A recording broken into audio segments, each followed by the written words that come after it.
Dambalii Jaalalaa.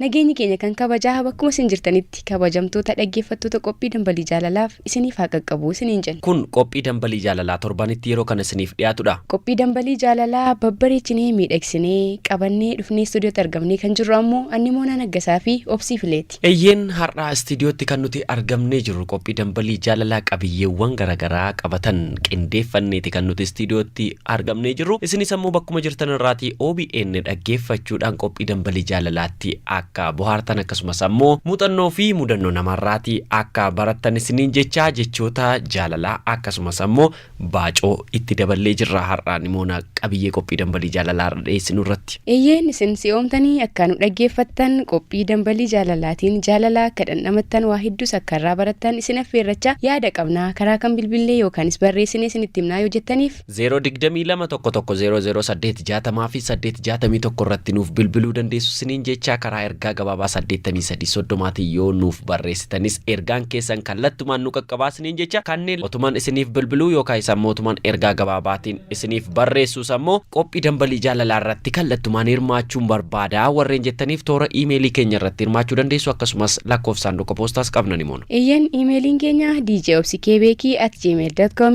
fi karaa lakkoofsa saanduqa poostaa keenya 2919 as qaqqabsiifachuu dandeessu akkasumas ammoo qaamaan dhufeen mudannoo muuxannoo jaalala irratti qabu dabarfadhaa nama jaaladhu biraanan walaloodhaaniif xalayyaadhaan yaada koo gaadhaa warreen jettaniifis OBN Adaamaa yoo dhuftan anaa dhufuun sinsiman. Maarreegaa hordoftoota keenya har'a qabiyyeen keenyas hedduudha jaateef jalqabuma irratti odoo sirba isaan affeerree qophii keenyatti seenne maal jettanii Annimoonaa? Hedduu bareeda sirbi kunooti qophii dambalii jaalalaa karaa raadiyoo OBN isiniif darbu waliin turtii gaarii qabaadhaan ammoo affeerraa keenya kabajaati. Qophiin dambalii jaalalaa kun reefuu sirba tokkootiin eegalee kanatti aansuudhaan kan nuti qabannee jirru Annimoonaa. Namni gaafa nama jaallatu yookaanis ammoo warreen jaallatan irraa waa qoratu waa'ee jaalalaa dheeraa yoo ta'eyyuu waan gabaabduudhaan waa'ee jaalalaa ibsee darba. Har'a jechoota jaalalaa ibsan kan dhaggeeffattoota keenyaatiif qabannee dhiyaanneerru qabnaa jechuu barbaaddeeti. Eeyyeen kallattumaan isatti yoo dabarre hoo. Kunooti. Yommuu nama jaallattu bareedina isaa yookaan ammoo bareedina ishii qofaaf jettee hin jaallatiin garuu nama jireenya kee siif bareechu jaalladhu. Naannoo jireenya keetiitti jaalala uumuuf yommuu hojjettu umurii jireenya kee dheeressaa akka jirtu beeki. Alaayis Wookaa. Bareedina jechuun waan yeroo mara nama gammachiisu jechuudha. Jaalalli waan bareedaa saniif qabdu ammoo yoomiyyuu si keessaa hin bahu. John Keats. Hiriyyummaa cimaadhaaf bu'uurri inni jalqabaa wal hubachuudha. Aniyaas Seneeshaa. Jaalalli waan namni murteessu miti. Jaalalli miira. Eenyu jaalachuu akka qabnu osoo murteessuu dandeenye waa'een jaalalaa dhimma salphaa ta'a ture. South Park. Gaafa dhalattee bobaarmee keetii jala jirtu sana of beekuu baattullee jaalala haadhaa cimaa ta'een qabamtee turte. Biriyaan Aadaams. Namoota biraa dhugaadhaan jaallachuu jechuun waa'ee namoota sanii kan gara fuulduraa ta'a jettee yaadduu fi tilmaamtuu hundaa amantee fudhachuu jechuudha. Kana jechuun gama biraatiin namoota biraa ofitti fudhachuu akkasumas ammoo namummaa namoota biraatiif beekamtii kennuu jechuudha. Kaaraan keesii. Hordoftoota keenya qophiin dambalii jaalalaa ammarree akkuma itti fufetti jira qabiyyee qophii dambalii jaalalaa irratti har'a isiniif daballee kan jennee jirru keessaatii tokko immoo kan hafe makmaaksota jaalalaa biyyoota garagaraatti jedhaman keessaatii muraasa isaanii kan isiniif qindeessinetu jira. Bunnii fi jaalalli ho'aatti mi'aawu Itoophiyaanota. Dhukkuba jaalalaatiif gaa'ela raawwachuu caalaa qorichi biraa hin jiru Ayirishoota. Bakka jaalalli jirutti dukkanni hin jiru Burundii. Dhukkubni jaalalaa nama miidha garuu naman ajjeesu Meeksikoo. Jaalalli maraataa nama godha araboota.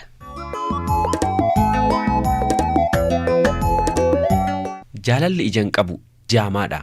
Garuu situ karaa si baasu filata. Biraazil. Kunneen mammaaksota muraasa waa'ee jaalalaa irratti biyyoota garaagaraatti dubbatamanidha. Maarree simbirattoo jaalalli maal fakkaata? Deebisaa isinumaaf dhiisaa ammallee qophiin dambalii jaalalaa karaa raadiyoo OBN simbira gahaa jiru akkatti hufitti kan inni jiru. Kanatti aansuudhaan ammoo kan nuti isin affeeruudhaaf qabannee jirru hordoftoota keenyaa walaloodhaa. Walaloon har'aaf qindeeffanne kunooti turtii gaarii. Naatoo hojjaan birbirsaa an yaada keenya rakkisa halkan abjuun na wareersa guyyaa yaadaan na gidirsa naan fudhatee tanaan kaata yaadni kan kee na hammatee tol na baata takkaa anaan lafan kaa'u yookaanis gad narraan taa'u sin argadheen qabbanaa'u takkaayyuu an hogguu yaada kee keessaan ba'u siif raafamaa mar'ummaan koo akka deessuu deessee dhabde siif na dhukkubaam qaamni koo akka ilmii guftee cabde ansi yaadaa hogguu gamu siin alaa takkaa yaadee qofaan sarmu maashaalee fi miirri kan koo yaada kan keen hoogganamu argannoodhaaf dhageettiin koo qalbii kan keen abuuramu sinnaan kaata sinnaan baata sin dheebodha suma nawwa yoom naa dhuftaa yoom sargadhaa jedheen halaalaa si hawwa sin dheebodhaa makka daawaa yoo ati hin jirree natti dhaamota bakki kan kee natti qaawwa ataarumsaa qaama kooti atanaaf tokkichi kee hangakuma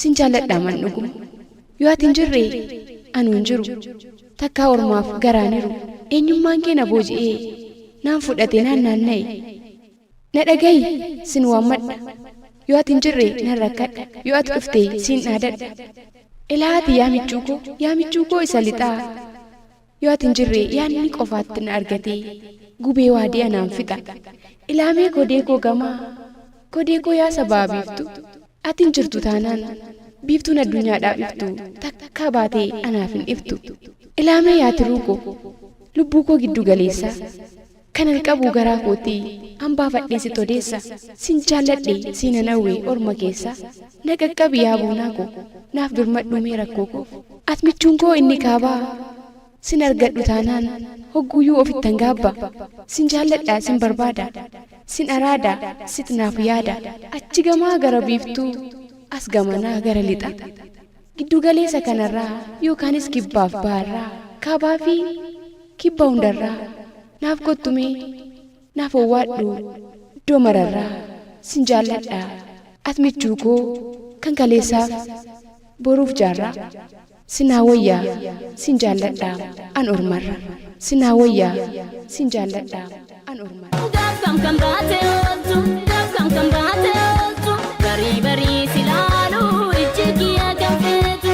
Amartii koo faaya mormaa yaa isheen qabne yoomuu qixxee yaa ishee seentee qubattee onnee koo walakkaa lixxee qal'oo mudhiin fo'aa jirbii bareedduu ija kololaa ijaan atiin si barbaada diinqa seenee gara golaa si arguuf meeqan sardama akka nama gabaa dhaquu silaaleen yaadaan cala'aa hin danda'u waa kalaquu otoon sin argii yoon bule abjuunu naaf hin qajeelu waa'ee makee yaadaan bula hirribayyuu hin kajeelu faana keen faanaan safara ejjennaa kee faanaan guula bareeda keen qalbii dhabeensuma arguuf yaadaan duula bariihuu lafaan jarjara lafa jirtu dhufuuf jedhee ija kee bakkalcha sana ilaalee gammaduuf jedhee araaduma jaalala keen yeroo mara of darara of dhiiseensiif wabii ta'a ofirra sinna marara maqaa kee miidhagaa sanas itti of jajee meeqa waama si arguuf qalbiin utaaleen ejjennaa lafaa of saama naaf gameera jaalalli kee natti cimee oolee bulee dirmamuu natti ta'eera akka madaadhaa ulee yoon si yaadu yaada dhabeen qalbii naasuun bitintira qaamaan bakka biraa taa'us yaadaan yoomuu suma biraa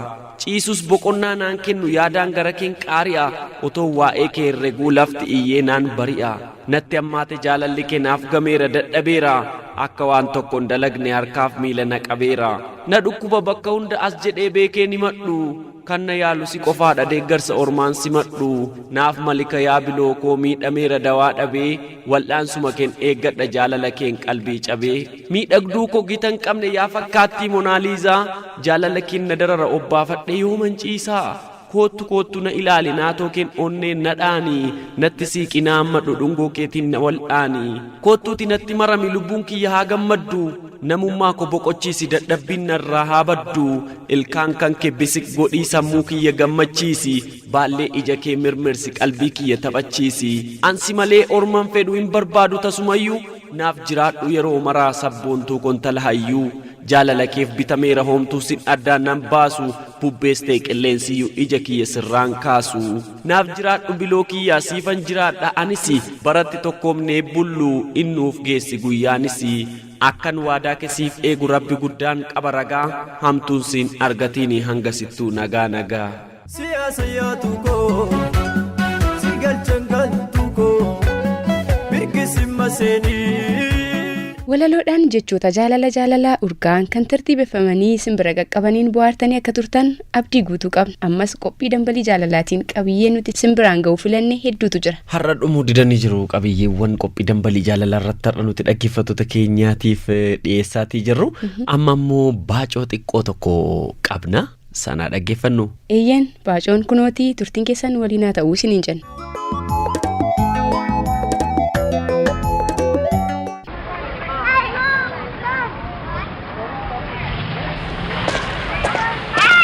Selaan ijoolleen amma akkumatti fuullisiitis akkuma fuula harreetti wal fakkaata. Bar la kan cal jettee na bira deemtu. Nagee rabbiillee naman gaafattu ijoolleen zamanaa tuni. Muca. Yoo kiyyaatti taabdurroo wadaayit akkaamisa. Muca. Abbaa guddaa anumaa bar. Ammoo akkas hin jenne amma na harkuu dhabdeetuma calli jettee kanatti kwa jecha na bira dabarta idda rabbi siin gee. Way abbaa guddaa dhiifama war qalbii bakka biraan ajiraasin nagarre. Ifi nagumaa miti barisin nagarre. Nagee. Guddadhu na abbaa guddadhu akkana laalee naamusa gaarii barachuun akkana ija diyyamoo akkamisa ammoo hoggaansa ilaalu kanaan duraas sumaan harkaa oola. Hidhii tanatti akkumatti isin shamarran kun waan diimtu takka rirrigattaniituma adurree dhiiga arraabdee gabbaate fakkaattanii yaatanii ija diyyamoo teetuun har'a adda lattaate maalumaa jecha gama gariisa kana dibattee baate immoo har'a mee usaa ajaa'ibni dhufe. Barabbaa guddaa dhugaadha bar jaalallee kiyya tokkootu hoggaanan hidhii tanatti diimtuu dibadhee bahu hunda akka waan ifaan taraafiqaa diimaan ifeetti fagottiin har'a dhaabbata. Arrammoo natti as qaceelee akkana dubbisuufiin firraa magariisa dibadhee as ba'e. Akkuma makiinaa ifaan tiraafikaa magariisni waggaa billiq jeetti wal keessa ooreetu sanitti isa duraayis galleen itti ijaarame kun irraa habanamu jetteeti waa banne.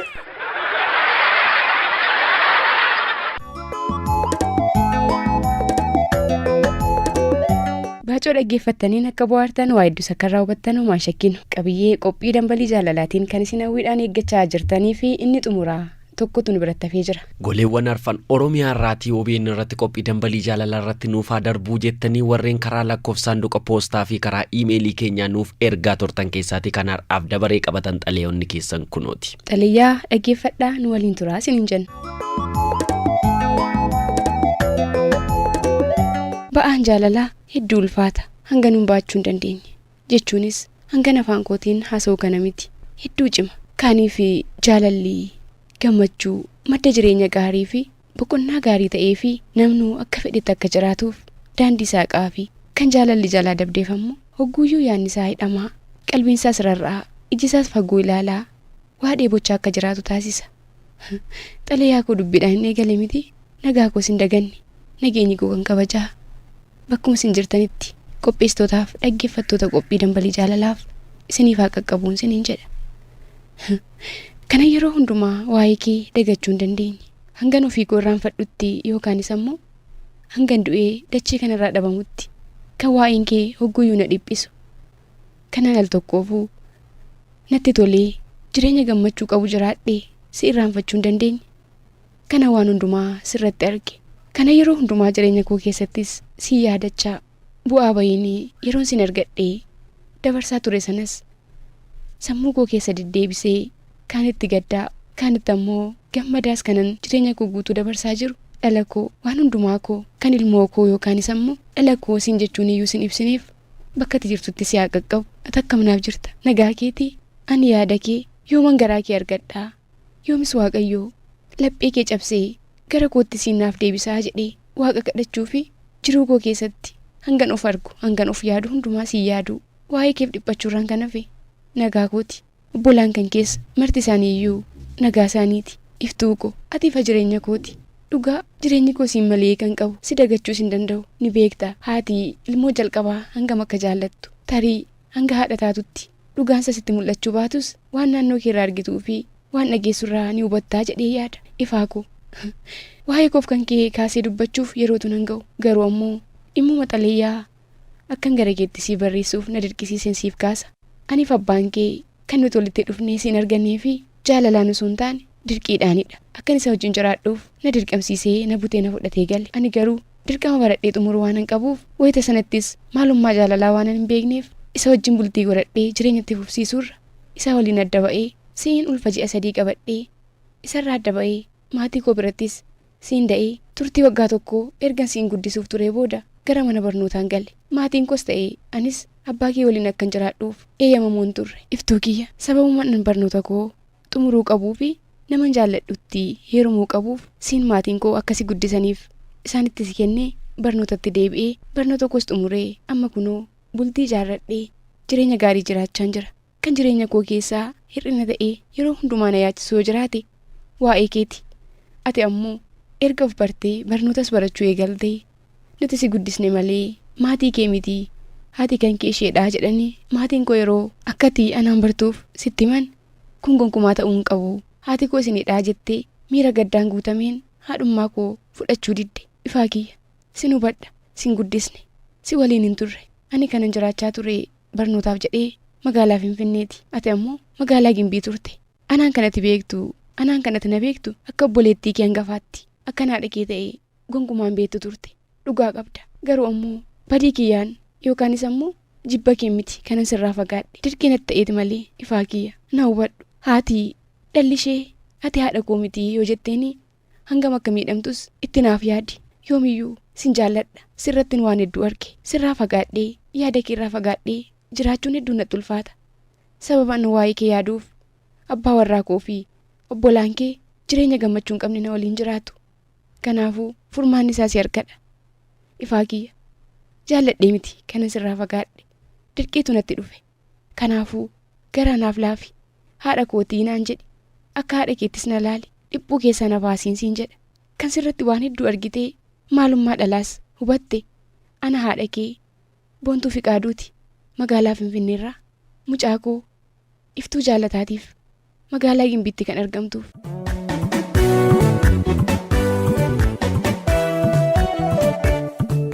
Safuu yaa jaalalaa waan dubbadhuu fi waan barreessuun beeku yaa qopheessitoota qophii dambalii jaalalaa qophii keessan YouTube irraa malee carraa argadhee biyya keessatti dambalii raadiyoon dhaggeeffadheen beeku bara 2012 fulbaana keessaa Ameerikaa Kaalgaarii irraatii maatii dubbisuuf gara Amboon dhufees maatii koo waliin yeroo gaarii kanaan dura dabarse caalaatti natti toleen boqonnaa koo xumuree gara Ameerikaatti deebi'e garuu yeroo kana waan maatii biratti dhiisee deemeen qaba ture innis laphee koo kan fudhattee manuma maatii keenyaa jirti laphee koo deebistee naaf hin kennine yeroon asii deebi'ee deemu homaayyuu natti hin fakkaanne ture namattis hin dubbanne maatii koos waanan saalfadheef osoo homaayyuu hin dubbatiin calliseen deeme ergan achi ga'ee garuu waallee gochuu hin dandeenye bilbileen maatii koon burtukaaniin fuudhuun barbaadaa paaspoortii baasaa fi piroosesiinaaf eegalchiisaa jennaan haati koo hojjettuu mana kootii haadha manaan godhadha jettaa ani intala ishee bilillee sin fuusisu jettee baay'ee natti aartee dubbatte ani dideema kannaaf ta'u natu beekaa waanan siniin jedhinaaf raawwadhaa jennaan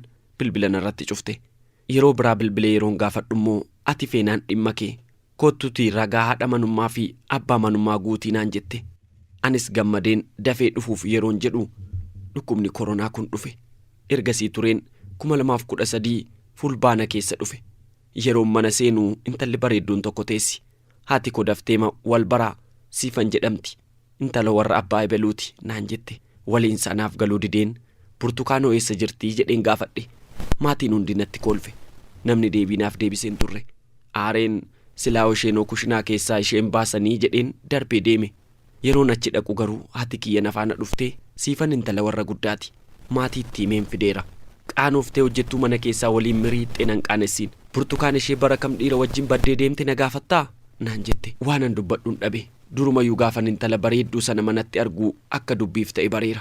Amma aariin mataatti ol na ba'e. Waanan godhu wallaaleen ofirra gad taa'e. Akka burtukaan hin heerumne nan beeka. Bilbilaan argachuuf bilbilan qabdu. Maatii ishee gaafachuuf ani maatii ishee hin beeku. An jaalalli kiyyaa dhimma namummaa malee dhimma hiyyummaa fi bareedinaa miti. Bara darbee yeroon dhokadhee dhaqee kutaa burtukaan bulu raadiyoo sagalee ishee ol kaastee dhaggeeffatti. Qophii dambalii jaalalaa immoo yeroo hunda ishee jala hin darbu. Gaafa qophichi darbu nyaanni iyyuu yeroo nuuf hin dhiyeeffamu. Maatiinis waan beekaniif gaafa nyaanni turu dambalichatu jira moo har'a jedhanii itti baacu. Anis kunoo iddoo jirturraa akkati qophii kana dhaggeeffattu waanan beekuuf karaa qophii kanaas argachuuf dhama'aan jira. Burtee maaloo iddooma jirtuu akkuma taatu ta'eetii kottu manuman jiraani.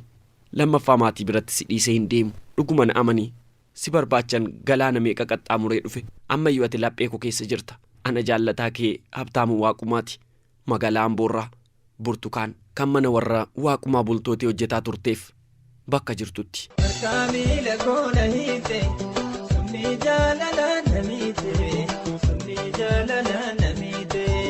Jaalalli namoota hedduu biratti meeshaa daldalaa wayii natti fakkaata. Jechuun koos akka maqaasaa fi akka hiikasaa kabajaa dhabee kan biratti horii ta'aa, kan biratti ammoo bifaa, kan birattis qomoo namuu waanuma barbaadeen ol kaasee gabbuusee jaalalatti hiikalaatee ittiinis daldala. Garuu jaalalli akkas miti. Dhugaa gonkumaa jaalalli haalaan miti kan inni madaalamu. Jaalalli jaalalumaan madaalama. Jaalalumaanis baay'ee argama. Mallattoon isaas kabajaa fi jaalala. Wal danda'uudha malee walitti qoosuu jireenya waliirratti taphachuu miti. Dubbiidhaan maaf eegaltee naan jechuu dandeessu. Nagaa koos hin daganne nageenyi koo bakkuma isin jirtanitti. Warreen OBN hin dhaggeeffattaniif qophii dambalii jaalalaa qopheessitaniif isiniif haa baay'atu. Itti aansuudhaan nagaan kan Waaqayyootiiti. Nagaan koo bakkumatti jirtutti si haa qaqqabu. Tarii akka ati yaaddetti ani nama har'aa ta'ee nagaa si gaafachuu xalayaa si barreessuu yookaanis ammoo akka yaada keetti ani gonkumaa lubbuudhaan nan jiraadhaa jettee yaaddeen beektu. Yeroo hundumaa akka qophii dambalii jaalalaa dhaggeeffattu immoo yeroo waliin turretti waanan si beekuuf quban qaba. Akka ati yaaddee miti. Akka ati narratti daba hojjettis miti. Akka Waaqayyoof kunoo har'a ga'ee nama xalayaa si barreessee waa'ee kan kee baasee uummata addunyaatti mee akka ati irraa barattuufis nama si gorsitu ta'een jira. Yeroo baay'ee namni uumamumaan ni dogoggora. Jechuunis badii balleessuu danda'a. Kan kee garuu isa dogoggoraan yookaan ammoo akka tasaa namni badii balleessu toon taane itti yaaddee itti karoorsitee badii balleessuuf hogguyyuu ni tattaafatta. Gama biraatiin ammoo jaalalatti hedduu laatta. Jaalalaa haalaan sharaftee deebistee ammoo gadi buustee ol kaasta. Dhugaa hedduu nama ajaa'iba. Wayitansi waliin turetti jaalalaaf safuudhaati. Amaloota kee kana isaa takka nama takka moo waan biraas taasisuu si dandeessi waliin jiraachuu koof hedduun of ajaa'ibsiifadha. Dhugaa garuu jaalalli waa hunda na dandeessee ture. Ta'us hamman siif obsee hamman si danda'ee fi hamman jaalalaaf jedhee siif gabroome ati hubachuu hin dandeenye. Inumaayyuu anaan fuutee na sossobdee harka kee keessa erga na galfattee booddee akka barbaaddeetti baatee galuu abbaa barbaadde waliin taphachuu miira sitti dhagaames abbaa barbaadde waliin dabarsuu jalqabde. Ana haadha warraa kee kan kaleessa sin jaalladhaa ati waan hundumaa kootii jettee na sossobdee gara mana keetti ol na galchite. Adeemsa keessaa nama kan biraa nama tasumaa beekuu hin dandeenye natti taate. Inumaayyuu kana hundumaa dadhabee osoo siin hin jedhin guyyaa tokko guyyaa sanbata xiqqaa akka waan alarraa waan hin taane dhageessee dhufteetti mooraadhuma gaafa seentuu horii isaa fi dheekkamsaan natti dhufte. Maaltu uumamee jedhee tasgabbeessee si gaafachuuf yaalus ati durumaanuu anaan cinatti nama gaa'ilaaf sii taatuu barbaaddattee sababattiin manaa na baastu yookaanis mana keerraa ni ari'attu barbaada akka turte guyyuma sana naaf ibsite. Sababa tokko malee kana balleessitee osoo hin jedhiin mana koo gadi naa lakkisii naan jette. Anis egaa irra deddeebi'ee badii koo sirraa barachuuf yaalus erga naaf hin milkoofne tolee siin jedheen huccuu kee qofaa qabadhee ba'e. Ati sooltee osoo hin buliin manuma ana waliin keessa jiraachaa turte keessatti dubartii gaa'elaaf sii taatu kan qopheeffatte fiddee waliin bultii jaarratte. Inumaayyuu garagalchoo ani namoota sitti ergee hiriyoota kee si gaafachiisee maalan sitti balleessee siin jedhus argaa isheen fedhu isheen irratti daba hojjetteetti akka isheedhaan natti hin deebisnee jettee isaa waliin iyyuu lola lammaffaa wal lolte. Anis egaa kan sitti na fide jaalala qofaa waan ta'eef waaqa jaalala uumetti harka koo qabeen imimmaaniin sirraa adda ba'e. Ooltee osoo hin buliin amalli si baratee sin dhiisneeti. Kanan irratti fidde irrattis waan biraa jalqabde. Har'a kunoo yookiin ofii keef jiraachaan jirtu yookaanis ammoo mucaa namaa kan abbaa warraan siif ta'aa jettee fiddee jiraachisaan jirtu. Lama dhabduu taatee jirta. Kan kaleessaatiin si ceepha'uuf kun hundumtuu bu'aa hojii keeti. Hanga miilli kee si baasuu fiigdee humna hin qabaa jettee waan hunda keessa seentus si baasuu hin dandeenye. Kanarraa xalayaa kana siif barreessee fi inni guddaan kana hundumaa hojjettee erga siin milkoofne gara namummaatti deebi'i. Jaalala jaalalumaan biti. Kan lafa kanarratti siif kenname nama tokko waan ta'eef nama tokko waliin jiraadhu. Akkuma irratti eegaltee jireenya nama hedduu booressitee ofii keessa jireenya hin guunneen jooraa hin hafiiniin siin jedha. Ani immoo akka ati yaadde osoo hin taane akka waaqni yaadetti jireenya gaarii bultoo gaarii ijaarradhee jiraachaan jira. Amma ergaa waan hundumaa dhageessee haadha warraa kootii waliin jiraachuun barbaadaa jettee nama natti ergaa jirta. Jireenya kan koo keessaa ba'i. Ani nama kan biraati. Jireenya koo hin jeeqiin. Ani kanan jiraachaa jiru abbaa warraa kan biraa waliin jechuun koos dirqama taa'ee si eeguun qabu. Kaleessaa sin barbaaduu narraa fagaadhuu kan jedheesuma. Har'a immoo ergan sirraa fagaadhee nama kan biraan taane ishuma kaleessaati. Akka waaqni jedhetti bultii jaarradhee jiraachaa waan hin jiruuf jiruu koo hin dhiphisiin nas hin jeeqiiniin siin jedha. Haadha warraa kee duraanii Baay'uu Shalamaayooti magaalaa Sallaarraa. Abbaa warraa koo duraanii Garramaa Tolasaatiif magaalaa Adaamaatti kan argamtuuf.